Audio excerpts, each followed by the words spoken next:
Australia is facing one of the most pressing challenges of our time, the housing crisis. Across the country, families, young people, and even full-time workers are struggling to find affordable places to live.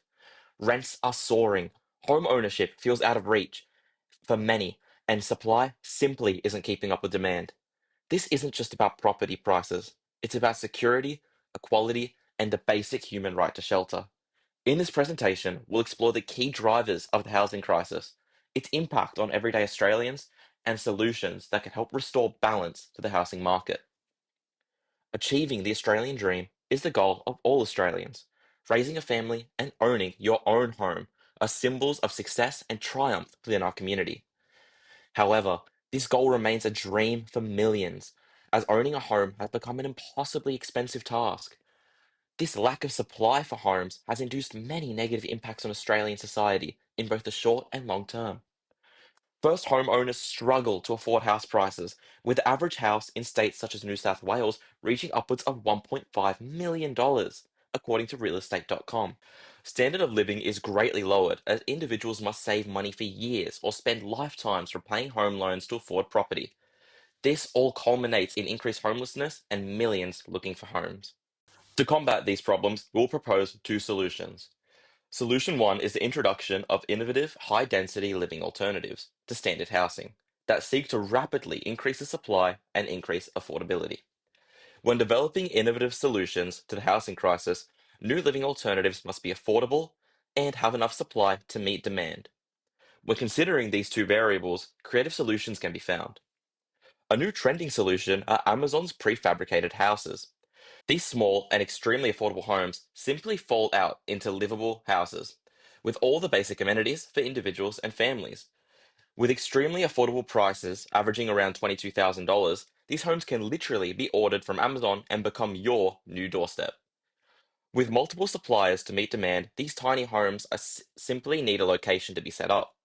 With government approval, plots of land can be bought and divided between multiple prefabricated homes, creating micro neighborhoods.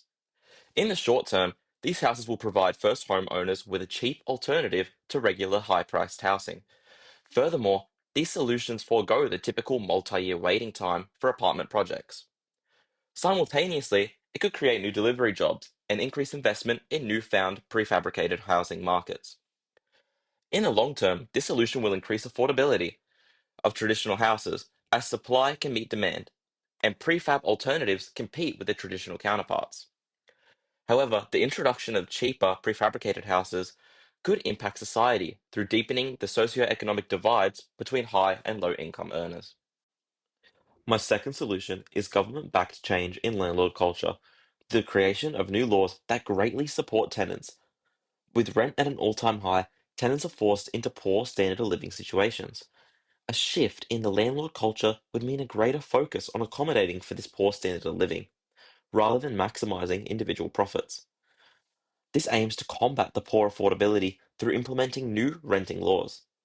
Australia's government is currently identifying solutions to the housing crisis, but are yet to uncover a truly innovative idea. Current solutions include a tax on homeowners for extra unoccupied rooms. News.com expressed how Aussies felt outraged over this solution.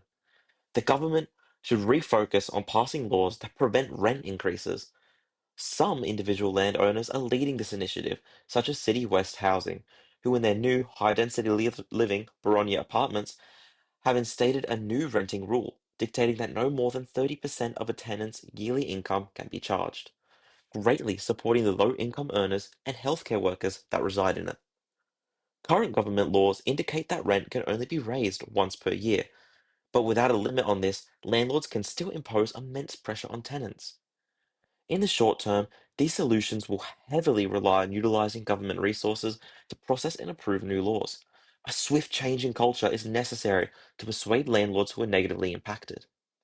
Current home renters will also have to wait for the law to be passed to feel relief. However, in the long term, a new, strong culture prioritizing tenant standard of living will greatly increase affordability. In conclusion, these solutions aim to tackle both the poor affordability and lack of supply in the Australian housing market. The crisis is overcome through innovation. These solutions, backed by government support, can change the lives of Australians in both the short and long term, creating a future where every Australian can achieve the Australian dream.